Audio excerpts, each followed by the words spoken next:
Don pictures தயாரிப்பில் தனுஷ் ஏக்கி நடிக்கும் இட்லி கடை அக்டோபர் 1 முதல் உங்கள் அபிமான திரையரங்குகளில். GT Holidays, South India's #1 travel brand. You know you are special when you're with GT Holidays. அதிரடி கலெக்ஷன் சரவடி செலிப்ரேஷன் தி சென்னை சில்க்ஸின் தீபாவளி கொண்டாட்டம். அதாவது இந்த உலகத்தின் மிகப்பெரிய போதைகளில் ஒன்று வந்து கடன் வாங்குறது. இந்த கை வந்து சொல்லுவாங்க இப்படி இருக்கக்கூடாது. 1 லட்சம் வாங்கினா அதிலிருந்து ஏர்ன் செஞ்சு கட்டுறோன்னா நோ இஷ்யூ. இது எந்த விதமான வருமானமும் ஈட்டாத ஒரு பொருள். அதுக்கு நான் மாதம் கட்டிக்கிட்டு இருக்கேன் பணம். அசலையும் கட்டி ஆகணும், வட்டியும் கட்டுறேன். எவ்வளவு கவலை வந்தாலும் இந்த சிரிச்ச முகம் இருக்கும்னு அவரே சொல்கிறார்.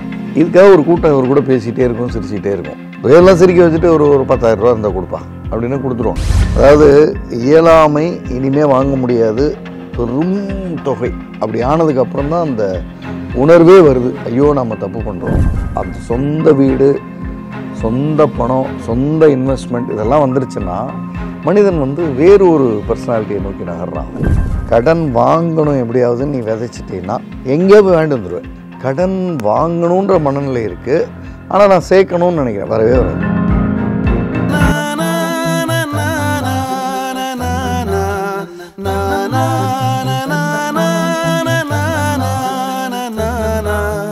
நக்கீர நேயர்களுக்கு வணக்கம். மனங்கள் வெர்சஸ் மனிதர்கள் இஸ் ஈக்குவல் டு கதைகள் அப்படின்ற தொடரில் கவுன்சிலர் திரு ஜெய்சன் அவர்கள் அவர் கொடுத்த கவுன்சிலிங் பற்றி நம்மளே தொடர்ந்து பேசிட்டு வர்றார். இன்னைக்கும் மேனேஜர்கார் அவர் வரவேற்கலாம். வணக்கம். நம்ம வந்து தொடர்ந்து மனிதர்களுக்கும் இருக்கக்கூடிய பிரச்சனை, மனிதரால் வரக்கூடிய பிரச்சனை தொடர்ந்து பேசிட்டே இருக்கோம் சார். ஆனால் இப்போ வந்து மனிதர்களுக்கும் பணத்துக்கும் இருக்க பிரச்சனை, அதாவது பணம் வந்து எப்படிலாம் மனிதர்களுக்கு அதிகமாக பிரச்சனை தருதுன்னு பார்க்கும்போது, இப்போ நமக்கு ஈஸியாக கிடைக்கக்கூடிய ஒன்று வந்து கடன். நமக்கு கிடைக்கிற பக்கம்லாம் கடன் வந்து நமக்கு இருக்கின்ற சமயத்தில் கடன் ஈஸியாக வாங்கிடுறோம் நம்ம. அந்த மாதிரி இருக்கிற சமயத்தில் அதை திருப்பி கட்டக்கூடிய நிலைமை வரும்போது தான் அங்கே பெரிய சிக்கல் நமக்கு வந்து நிற்குது. இந்த மாதிரி இந்த கடன் கட்ட முடியாமல் இருக்கிறவங்க வந்து உங்கள்கிட்ட அப்ரோச் பண்ணியிருக்காங்களா? இது மாதிரி கேஸ் டீல் பண்ணியிருக்கீங்களா? ஒரு வித்தியாசமான ஒருத்தர் வந்தார். ஆச்சரியமாக இந்த கடன் வாங்குறது அதிகம் வாங்குறதுன்றது மேல் தான் இதில் வராங்க, ஃபீமேல் வர்றதில்ல.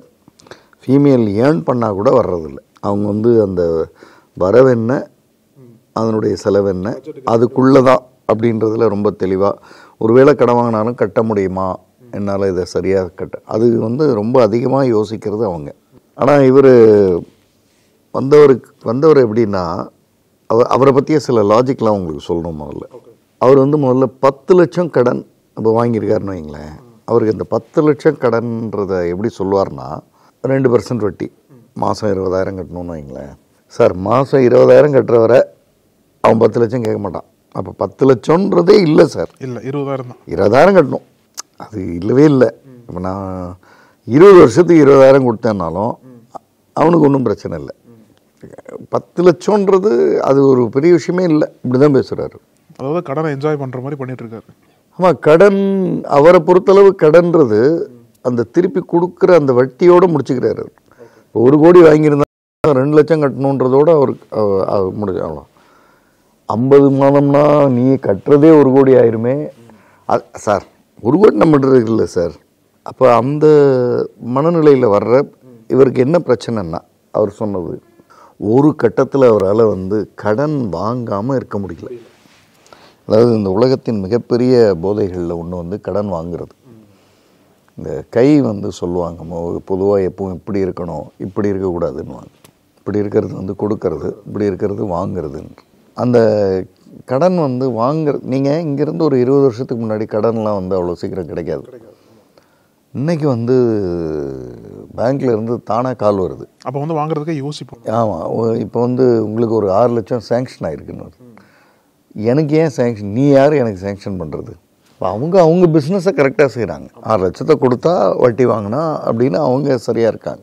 நம்ம வந்து அதை வாங்குறதுக்கு முன்னாடின்னு யோசிக்கிறது இருக்குல்ல, அந்த இடம்தான் தடுமாற்றம். கேட்ட கேள்வி யாரும் கேட்குறதே இல்லை. ஆமாம், அதாவது இந்த RL நிறைய பேருக்கு 1 லட்சம் பணம் வாங்குகிறோன்னும் போது அந்த திருப்பி கட்டப்போகிற 2,000 2,500 மட்டும்தான் கட்டுறது தெரியும். மாதம் கட்டப்போகிற என்னமோ ஒரு தொகை, அது மட்டும்தான் கண்ணில் தெரியும். 1 லட்சம் வாங்கினா அதிலிருந்து ஏர்ன் செஞ்சு கட்டுறோன்னா நோ இஷ்யூ, அது கண்ணில் தெரியாது. 1 லட்சத்தை இப்போ நான் ஒரு உதாரணத்துக்கு வாங்கி டிவி வாங்கியிருக்கேன், ஃப்ரிட்ஜ் வாங்கியிருக்கேன்னா இது எந்த விதமான வருமானமும் ஈட்டாத ஒரு பொருள். அதுக்கு நான் மாதம் மாதம் கட்டிக்கிட்டு இருக்கேன் பணம். அசலையும் கட்டி ஆகணும், வட்டியும் கட்டுறேன். அப்படின்னா நீங்கள் என்ன 1 லட்ச ரூபாய்க்கு ஒரு டிவி வாங்கியிருக்கீங்கன்னா அதனுடைய ஆக்சுவல் விலை இந்த வட்டி கட்டுறதெல்லாம் சேர்த்தா 1.25 லட்சம் இல்லை 1.5 லட்சம். இப்படி வாங்கணுமா? இப்படி முதல்ல இவரோட பிரச்சனை என்னென்னா, இவருக்கு தெரிஞ்சோ தெரியாமலே இவர் நல்லா சிரித்து பேசுவார், சிரித்த முகமாக இருப்பார். எவ்வளவு கவலை வந்தாலும் இந்த சிரித்த முகம் இருக்கும்னு அவரே சொல்கிறார். இதுக்காக ஒரு கூட்டம் இவர் கூட பேசிகிட்டே இருக்கும், சிரிச்சிக்கிட்டே இருக்கும். மற்றவங்களை சிரிக்க வைக்கிறதும் உண்டு. இவர் இதெல்லாம் சிரிக்க வச்சுட்டு ஒரு 10,000 ரூபா இருந்தால் கொடுப்பா அப்படின்னு கொடுத்துருவாங்க. இந்த 10,000-த்தை வேறு யார்கிட்டருந்தோ வாங்கி கட்டுவார். அப்போ அந்த 10,000-த்தை வேறு யார்கிட்டையோ இருந்து வாங்கி கட்டுவார். இந்த இவர் யார்கிட்டருந்து வாங்கி கட்டுறாரோ அவங்களாம் சந்திக்காத வரை இவர் ஒன்றும் பிரச்சனையே இல்லை. இங்கே வாங்கினேன், அங்கே வாங்கினேன், இதை வாங்கி அதில் கொடுத்தேன், அதை வாங்கி இதில் கொடுத்தேன், இப்படி தான் பேசுகிறார். ஆனால் என்ன ஆயிடுச்சுன்னா ஒரு கட்டத்துக்கு மேலே அவரால் காலையில் எழுந்திரிச்சா இன்றைக்கி யார்கிட்ட கடன் வாங்கலான்ற அந்த ஒரு அடிக்ஷன் வந்துருச்சு. யாரும் வந்து நிற்பாங்கன்னு பயப்படல, யார்கிட்ட வாங்கலாம். ஆமாம், யாராவது நின்னாங்கன்னா அதுவும் கவலை இல்லை, வேறு யார்கிட்டையாவது வாங்கி கொடுத்துடலாம். எதுவுமே இல்லை, மனைவிட்டு இருந்து வாங்கலாம். எதுவுமே இல்லை, மாமனார்கிட்ட போய் வாங்கலாம், மாமனாருக்கு அண்ணன்ட்ட போய் வாங்கலாம். ஆனால் இவர் எதுவும் பெரிய சம்பாத்தியம் எதுவும் பண்ணல. அது வரவுக்கும் செலவுக்கும் சரியாக இருந்தால் தான் இவர் கடன் வாங்க மாட்டார். ஒரு உதாரணத்துக்கு 50,000 ரூபா சம்பாதிக்கிறாருன்னா 45 வாழ்க்கை நடத்தினா கடன் ஏன் வாங்குகிறோம்? வாழ்க்கை 60லையும் 70லையும் நடத்துறது. அப்போ பணம் தேவைப்படுது. இந்த கடன் சம்பந்தமாக பேசும்போது அவர் இதை நான் நிறுத்தணும் சார். அதாவது அவருடைய நல்ல விஷயம்னு நினச்சிக்கிட்டு இருந்ததெல்லாம் சொல்லும் பொழுது சிரிப்பாக இருந்தது. அதில் ஒன்று தான் அது 10 லட்சம் கடனே கிடையாது சார், 20,000 கட்டணும். 20,000 கட்டினா 10 லட்சம் பேச்சு எங்கே வருது? இல்லை, இப்போ அவர் திரும்பி வேணும்னு கேட்டார்னா அப்படி கேட்கவே முடியாது. நான் கொடுக்குறப்ப தான் வாங்கிக்கணும், வட்டி வருது இல்லை, கேட்காத. நீங்கள் ஏதோ ஒரு படத்தில் சைக்கிளை வாடகைக்கு எடுக்கும்போது உனக்கு என்ன 1 மணி நேரத்துக்கு அதோடு நீ நிறுத்திக்க, வெளியே போகிறேன் சுற்றிட்டு இருக்கேன், அது அந்த அந்த அந்த கான்செப்ட் வருது. ஸோ இவர் என்ன ஆயிடுச்சுன்னா இவருக்கு இவருக்கும் கொடுக்குறாங்க, இவரும் திருப்பி கொடுக்குறாரு, எல்லாம் கரெக்டாக இருக்குது அப்படின்றதுல ஒரு கட்டத்தில் இவர் நைட்டு படுக்கும்போதே நாளை காலையில் அவர்கிட்ட ஒரு 5,000 வாங்கணும், அப்படி அந்த எண்ணங்கள்லாம் வர ஆரம்பிச்சிடுச்சு. தான் அடிக்ஷன். தேவையா தேவையில்லையா அதெல்லாம் வேறு, இன்றைக்கி யார்கிட்ட எது வாங்கலாம், ஏன்னா அதுக்கு தகுந்த மாதிரி யாருக்கும் கொடுக்க வேண்டியதும் இருக்கும். ஸோ இங்கே வாங்கி இங்கே கொடுப்போம், அப்புறம் இவருக்கு கொடுக்குறது அது ஒரு 10 நாள் கழிச்சு தரேன் அப்படின்னு 10 நாள் கழிச்சு போய் வேறு எதுவும் வாங்கி கொடுக்குறது. சார், இப்போ இந்த பணம் தொடர்பான விஷயங்களை பற்றி பேசும்போது சார், நீங்கள் சொன்னீங்க இந்த கேஸ் பற்றி கூட பேசும்போது நம்ம அதிகமாக கடன் வாங்குகிற ஒரு மனநிலை இருக்குல்ல சார், இது நம்ம எதற்காக வாங்குகிறோம்? ஒன்று, நம்ம போகிற பாதை, சில பேருக்கு என்ன தெரியும் அப்படின்னா நம்ம போகிறது கரெக்டு தான், நம்ம எடுக்கிறதான் சரின்னு சொல்லிட்டு சில பேர் அந்த பாதையில் போயிட்டு இருப்பாங்க. அந்த பணம் வாங்குற விஷயத்தில் அந்த பாதையில் போகிறவங்களுக்கு பணத்தின் மீதான ஆசை காரணமா, இல்லை எவ்வளோ வாங்கினாலும் அடைச்சிடலான்ற தைரியம் காரணமா? எதுக்காக இவ்வளோ கடன் வாங்க? எவ்வளோ வாங்கினாலும் அதை கொடுக்கறதுக்கு யாரோ இருக்காங்கன்ற ஒரு தைரியம். நீங்கள் ஒரு 1 crore வாங்கிடுறீங்கன்னு வச்சுக்கங்களேன். இந்த 1 crore அடைக்கிறது அப்படின்றது 2 விதமாக அடைக்கலாம். ஒன்று, நீங்கள் சம்பாதிச்சு அடைப்பீங்க, அவ்வளோதான், காமன் சென்ஸ். இன்னொன்று சம்பாதிச்சு அடைக்க முடியல, வேற ஒரு பேங்க் தராங்க, அதை வாங்கி இங்கே கட்டிடுவோம், இப்போதைக்கு இந்த பிரச்சனை சால்வ்டு. அவன் ஒரு 6 மாதத்துக்கு கேட்க மாட்டான், 6 மாதத்துக்கு ஏதோ கட்டுற வரை கேட்க மாட்டான், அதை மேனேஜ் பண்ணுவோம். இப்போ மாதம் 2 லட்சம் கட்டணும், 1.5 லட்சம் கட்டணும், 1 லட்சம் கட்டணும், அது வீடு கட்டிடுவோம் 6 மாதம். ஏன்னா வாங்கும்போதே 1 கோடி வாங்குறது இல்லை, 1 கோடி 6 லட்சம் வாங்குறது. சார், 6 மாதத்துக்கு நீங்கள் வட்டி முதல்ல எடுத்துங்க சார் அப்படின்றது. 6 மாதத்துக்கு பிரச்சனை இல்லை, அப்புறம் அடுத்து எங்கேயாவது வேறு எங்கே பார்க்கலான்னு இப்படி. இது ஒரு விதமான, அதாவது மனிதர்கள் இங்கே தான் இருக்காங்க, எப்படியும் கொடுத்துருவாங்கன்ற அசாத்தியமான நம்பிக்கை. இப்போ இவர் கேட்குறாரு என்கிட்ட, இந்த பழக்கத்துலேருந்து நான் வெளியில் வந்தாகணும். இது எத்தனை ஆண்டுகள் கழிச்சு ரியலைஸ் பண்ணுறாரு சார்? அவர் கிட்டத்தட்ட ஒரு 13-14 வருஷம் இது எல்லாம். அது இவர்கிட்ட வாங்கி அவர்கிட்ட வாங்கி வட்டி போட்டுன்னு எங்கேயோ போய் அது கிட்டத்தட்ட crores தாண்டிடுச்சு. அதாவது இயலாமை, இனிமேல் வாங்க முடியாது, பெரும் தொகை. அப்படி ஆனதுக்கப்புறம் தான் அந்த உணர்வே வருது, ஐயோ நம்ம தப்பு பண்ணுறோம் அப்படி. அது வரைக்கும் கொடுக்க யாரோ இருந்துட்டு இருந்திருக்காங்க, யாரோ கொடுக்குறாங்க. அதான் சொல்கிறேனே, மாமனாரோட அண்ணனோட மருமகள்கிட்ட கூட வாங்கிடுவார். அவங்க போனால் வாங்க உட்காருங்க, ஒன்றும் இல்லைங்க இங்கே வந்தேன், ஒரு 5,000 கொடுங்க தரேன் அப்படின்னு அவங்க திரும்ப கேட்க மாட்டாங்க. நீங்கள் கொடுக்குறப்ப தான் அமௌண்ட்டு சின்ன அமௌண்ட்டு தான். ஆமாம், அவர் இப்போ பேசும்போது ஒரு வார்த்தை சொன்னார், இந்த க்ளோஸாக நியர் அண்ட் டியர் இருக்காங்கல்ல சார், அவங்கள்ட்ட வாங்குறதுக்கெலாம் வட்டியே கட்ட வேண்டாம் சார், அது மாதிரி கொடுத்துக்கலாம் சார், ஒன்றும் பிரச்சனை இல்லை சார். தெரியாத ஆள்கிட்ட வாங்கினா தான் சார் பிரச்சனை. அவன் உடனே வந்து நிற்பான், வட்டி கேட்பான். இது ஒரு சர்க்குலேஷன் மாதிரி, இது இப்படியே ஓடிட்டுருக்கும். இப்போ மாமனாரோட அண்ணாரோட மருமகளும் மாமனாரும் சந்திக்கும் போது தான் தெரியும், அதுக்கப்புறம் தான் சொல்ல ஆரம்பிப்பாங்க, அவன் தான் பணம் கணக்கு கேட்டால் கொடுக்காத, இப்படி தான் அது.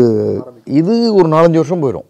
இன்னும் கொஞ்சம் அந்த இமேஜ் பெரிய லெவலில் வச்சுக்கிட்டு இருப்பாங்கல்ல, அவங்களுக்குலாம் ஒரு 7-8 வருஷம் தாங்கும். அவர் கேட்குறாரு கொடுப்பா, கொடுக்கலனாலும் பரவாயில்ல கொடுப்பா, அப்படி ஆட்கள்லாம் இருக்காங்க. அது மாதிரியான ஒரு ஆள் இவர். நான் சொன்னேன், ஒரு பழக்கத்தை நிறுத்தணும்னா இன்னொரு பழக்கத்தை ஆரம்பிக்கணும். அது செய்யாமல் நிறுத்தவே முடியாது. ஒரு இடம் ஒன்று இருக்குது, அவர் பேசுனதுலேருந்து சொன்னது, இடம் இருக்குதுன்னு சொன்னீங்க, விற்றுருங்க, முதல்ல எல்லாத்தையும் க்ளோஸ் பண்ணுவோம். ஐயோ இடம் போயிருமே சார், 10 லட்சமே கிடையாது சார், வெறும் 20,000 தான் சார் அப்படின்னீங்கள்ல. தேவையில்லாததை வாங்கினால் தேவையானது வெளியேறும். இப்போ தேவையானது இடம் விற்க போகிறோம், அது 20,000 தான் சார் சொன்னீங்கல்ல, அதனுடைய பிரச்சனை தான் இது. எப்பவுமே ஒரு தப்புக்கு அந்த ஹார்ஷான பலன் ஒன்று தண்டனை மாதிரி வந்துருச்சுன்னா நீங்கள் திரும்ப செய்ய மாட்டீங்க. ஒன்று விற்று தான் ஆகணுமா சார், வேறு வழியே இல்லையா சார், விற்றுருங்க, வாங்கிக்கலாம். இவ்வளோ பேர்கிட்ட இவ்வளோ வாங்கினீங்க, ஒரு இடத்த வாங்க முடியாதா ஃப்யூச்சரில்? வாங்கலாம் சார், இருக்கிற இடத்த விற்க போகிறோம். உங்களுக்கு எப்போ 10 லட்சம் தெரியாமல் 20,000 கண்ணில் தெரிஞ்சதோ அப்போவே நீங்கள் தேவையான ஒன்றை விற்க போகிறீங்கன்றது தான் அர்த்தம். அதுதான் இப்போ செய்கிறீங்க. இதை விற்றுருங்க, கடன் அடைங்க, உங்கள் வருமானம் எவ்வளோ சொன்னார், செலவெல்லாம் போக எவ்வளோ கிடைக்கும் சொன்னார், ரைட்டு. அதை வந்து முதல்ல இப்போ இன்வெஸ்ட்மெண்ட்டாக ஆரம்பிப்போம். சார் நீங்கள் பேசுகிறது வந்து நிதி தொடர்பான கவுன்சிலிங்கா இல்லை மனநிலை தான். ஆனால் நிதி தொடர்பான இப்போ முதல்ல இருந்த மனநிலை என்ன, யார்கிட்ட வேணாலும் வாங்கிக்கலாம், அது இன்டிசிப்ளின்டு சாய்ஸ் உள்ள மனநிலை, என்ன வேணால் பண்ணிக்கலாம். இப்போ நாம் எஸ்டாப்ளிஷ் பண்ண விரும்புகிற மனநிலை என்ன, டிசிப்ளின்டு ப்ரொசீஜர், இப்படி தான் இருக்கணும். இடம் விற்றுரு கொடுத்துரு எல்லாத்துக்கும். இவர் வச்சுருக்கிற இடத்தோட வேல்யூக்கு வாங்கியிருக்கிற கடன் கம்மி தான், அப்போ இதை விற்றுட்டு கொடுத்துரு. இன்னும் சரியாக சொல்லணுன்னா இதில் பாதி விற்றா கூட போதும்னு சொல்கிறாரு, பாதி விற்று கொடுத்துரு, மீதி இருக்கிற இடம் இருந்துட்டு போகுது. மாதம் இந்த தொகையை வந்து இன்வெஸ்ட்மெண்ட்டுக்கு ஸ்டார்ட் பண்ணும், மாதம் கட்டணும் முறைப்படி. இப்போ என்னன்னா யாருக்கிட்ட வேணாலும் வாங்கலான்றதுலேருந்து விலகி என்கிட்ட எவ்வளோ இருக்குது அதை எப்படி இன்வெஸ்ட் பண்ணணுன்ற இடத்துக்கு வரோம். இதான் மனநிலை மாற்றம். இது செய்ய ஆரம்பிக்கணும். பொதுவாக இன்வெஸ்ட்மெண்ட்டுன்றது என்ன, அவருக்கே சொன்னேன், இன்வெஸ்ட்மெண்ட்டுன்றது டிலேய்டு ஸ்பெண்டிங். இன்றைக்கி நீங்கள் ஒரு பைக் வாங்கணும், 1 லட்ச ரூபா சார், நான் வந்து 5,000 கட்டிட்டு வரேன் சார், 20 மாதம் கட்டினதுக்கப்புறம் பைக் வாங்கிக்கிறேன் சார், பைக் இப்போ வாங்கிடுறேன் சார், 5,000 கட்டிட்டு வரேன் சார், 24 மாதம் சார், எது உங்களுக்கு வேணும் அப்படின்னும் போது 5,000 கட்டிட்டு வந்து பைக் வாங்குறது தான் கரெக்ட். ஆனால் ஆச்சரியம் என்னென்னா 5,000 கட்டிட்டு வந்து 20 மாதம் கழித்து 1 லட்ச ரூபா கையில் இருக்கும்போது பைக் தேவையான ஒரு கேள்வி வரும். உண்மையிலே தேவையா? ஏன் இப்போ இருக்கிற பைக்கை வச்சு ஓட்ட முடியாதா? இந்த ஒன்று வந்து எஃப்டியில் போடக்கூடாதா? இப்படி தான் தோணும். அதுதான் வந்து இன்வெஸ்டிங்கான நல்ல மனநிலை. அதாவது நீங்கள் செய்ய வேண்டிய செலவுகளை ரீசெக் பண்ணும். ஆனால் பைக்கை வாங்கிட்டு கட்டுறது இருக்குல்ல, அதில் அது அந்த லேர்னிங் வராது. அதுதான் ப்ரையாரிட்டியாக தெரியும் நமக்கு. அதனால் சொன்னேன், கொஞ்சம் ரொம்ப யோசிச்சார், போனார், வந்தார், 2-3 தடவை பேசினார், சரிங்க சார் அப்படின்னு ஸ்டார்ட் பண்ணி இன்னைக்கு கிட்டத்தட்ட ஐ திங்க் 5 வருடங்களை கடந்துருச்சு. ஒரு சும்மா நம்ம இப்படி ஒரு கால்குலேஷன் போடுவோம், மாதம் வந்து ஒரு 20,000 ரூபா ஏர்ன் பண்ணி சேர்க்க முடியும்னு என்னமோ பிளான் பண்ணார். வருஷம் வந்து 2,40,000 5 வருஷத்தில். இப்போ அவரே சிரிச்சிட்டு சொல்கிறாரு, என்ன ஆச்சரியமாக இருக்குது சார், 15 லட்சம் அளவுக்கு இருக்குது கேஷு, ஆனால் இப்போ பணம் தேவைப்பட மாட்டேங்குது. இப்போ யார்கிட்டையும் போய் பணம் வாங்கவே தோணலை. அப்போ தான் நான் சொன்னேன், நீங்கள் வந்து இப்போ முதல் முறையாக பணத்தை வந்து நீங்கள் ஓன் பண்ண ஆரம்பிக்கிறீங்க, உங்கள் பணம் அப்படின்னு ஓன் பண்ண ஆரம்பிக்கிறீங்க. இந்த சுகம் இருக்குல்ல, இது வந்து போய் இப்போ நீங்கள் ஒரு சொந்த வீடு கட்டினதுக்கப்புறம் வாடகை வீட்டில் போய் இருக்க விரும்ப மாட்டீங்க. இதுக்கு முன்னாடி பணம் வாங்கினதெல்லாம் வாடகை வீட்டு பணம், வாடகை வீட்டில் உட்கார்ற மாதிரி அது. ஆனால் இப்போ வந்து சொந்த வீடு கட்டியாச்சு. நிறைய பேர் பார்த்துருக்கீங்களா, சொந்த வீடு வேலூரில் இருக்கும், சென்னையில் வேலை பார்க்குறதுனால வாடகை வீட்டில் இருப்பாங்க. அதை எப்படி சொல்லுவாங்கன்னா, சொந்த வீடு இருக்குது சார், வேறு வழி இல்லாமல் இங்கே வாடகைக்கு எடுத்துருக்கேன்னுவாங்க. அப்போ அந்த சொந்த வீடு, சொந்த பணம், சொந்த இன்வெஸ்ட்மெண்ட் இதெல்லாம் வந்துருச்சுன்னா மனிதன் வந்து வேறு ஒரு பர்சனாலிட்டியை நோக்கி நகர்றாங்க. அவங்களுக்கு ஒரு நம்பிக்கை, ஒரு பலம்.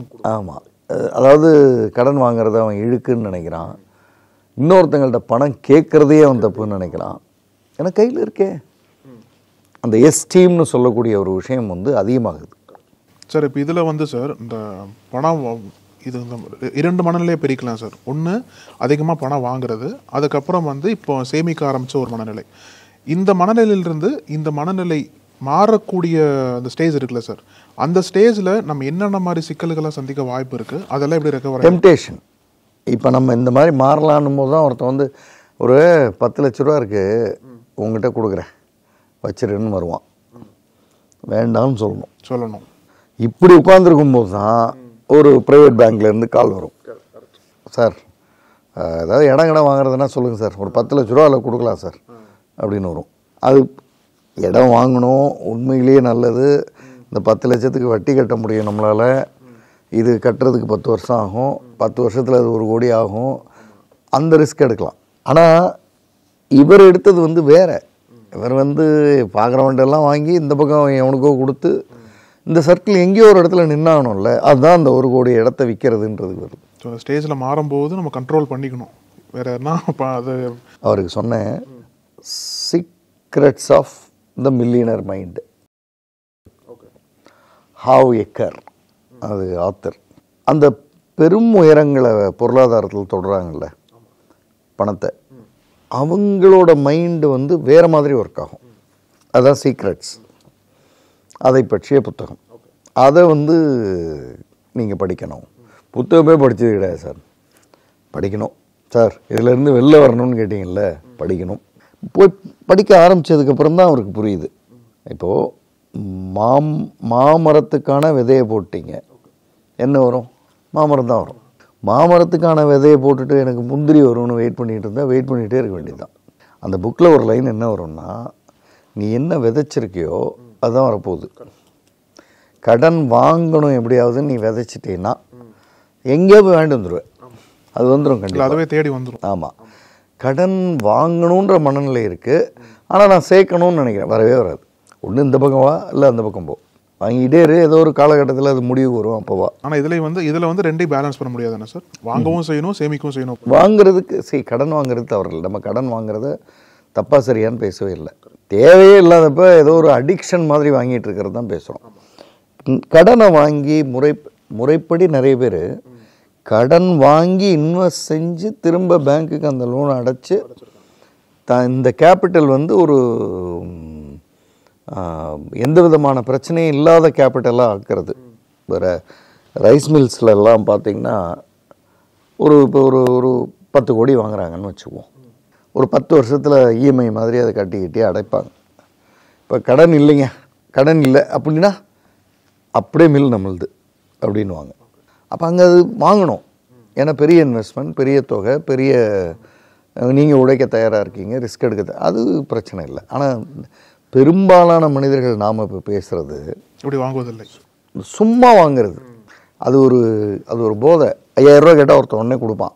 இந்த 5000 ரூபா கேட்கும்போது நம்ம தன்மானம் போதே, வாங்குறப்ப இப்படி நிற்கிறோமே, திரும்ப கொடுக்குறோன்னு ஒரு ப்ராமிஸ் பண்ணுறோமே, அதை காப்பாற்ற அதெல்லாம் கவலையே இல்லை உங்களுக்கு. ஏன்னா அடிக்ஷன். நீங்கள் ஆல்கஹால் சாப்பிட்ற ஆள் அடிக்ஷன்னால் ட்ரெஸ்ஸை வந்து விடுறது அவருக்கு தெரியாது. அதே மாதிரி தானே இவரும். நம்ம போய் ஒரு கேட்கும்போது அவங்க நம்மளை பற்றி என்ன நினைப்பாங்க. இப்போலாம் லோனில் வாங்கிடுறாங்களா சார்? யார் சார் மனிதர்கிட்ட போய் தேடி நின்று வாங்குறாங்க? லோனில் அப்ளை பண்ண லோனில் வந்துடுது பணம் கூட. சோஷியல் மீடியா தான் எல்லோரும் யூஸ் பண்ணுறாங்கன்னு தெரிஞ்சதும் ஒன்றும் இல்லை. நீங்கள் இப்போ காலையில் போய் கூகுளில் போய் how to get 5 lakhs in loan அப்படின்னு உங்களுக்கு தெரிஞ்ச இங்கிலீஷில் ஒன்று டைப் பண்ணி வச்சுட்டு வந்துடுங்க. நாளைக்கு வந்து திரும்ப அதை எடுத்து பாருங்கள். நாளை மறுநாள் வந்து பாருங்கள், எல்லாம் வரிசையில் இந்தியா முழுக்க லோன் கொடுக்குறவங்க எல்லாம் வரிசையில் அதில் இருப்பான். அதுதான் ஏன்றாங்க. இப்போ அது வந்து லோனுக்கு தெரிய நீ இரு, லோன் சம்பந்தமான விஷயமாவே உனக்கு கொடுக்குறேன் அப்படின்னு கொடுத்துக்கிட்டே இருக்கு. ஹார்வி எக்கரை அவர் படிக்க ஆரம்பித்ததுக்கப்புறம், இன்வெஸ்ட்மெண்ட்டை ஸ்டார்ட் பண்ண ஆரம்பித்ததுக்கப்புறம் அவர் வந்து அந்த கடன் வாங்குறதுன்றது எவ்வளோ பெரிய ஒரு, அதாவது தேவையில்லாததுக்கு எவ்வளோ பெரிய ஒரு அசிங்கமான விஷயத்த நான் செஞ்சுட்டு இருந்திருக்கேன், இவ்வளோ நாள் எனக்கு தோணலையே அப்படின்னு அவருக்கு தோணுது. அதுக்கு ஒரு காரணம் இந்த செஷன் வந்தது, கேட்ட கேள்விகள். இன்னொரு காரணம், ஒரு ஒரு ஒரு பழக்கத்தை நிறுத்தணும்னா ஒரு பழக்கத்தை ஆரம்பிக்கணும்னு சொன்னது தான் அவருக்கு டேர்னிங் பாயிண்ட்னு அவர் சொன்னது. ஆனால் அவருக்கு இன்னொரு முக்கியமான டேர்னிங் பாயிண்ட் வந்து இந்த புத்தக வாசிப்பை கையில் எடுத்தது. இப்போவும் சார் பரபரன்னு இருக்கும். அவர் சொல்கிறாரு, இப்போவும் அப்படியே நைட்டு ஒரு 10 மணியாக போல போய் அந்த அந்த கோபிக்கிட்ட ஒரு 10,000 கேட்டால் கொடுப்பான், வாங்கிட்டு வந்துடலாம் அப்படி தோணும். ஆனால் உடனே புக் எடுக்க படிக்க ஆரம்பித்தாலோ அல்லது இந்த இதுவரை என்ன சேர்த்துருக்கோம் அப்படின்னு பார்த்தாலோ அமைதியாகிடும். இதுதான் அந்த புது பழக்கத்தை ஏற்படுத்துறது, நியூட்ரலைஸ் பண்ணோம்ல, அதில் தான் அவர் சரியானார்.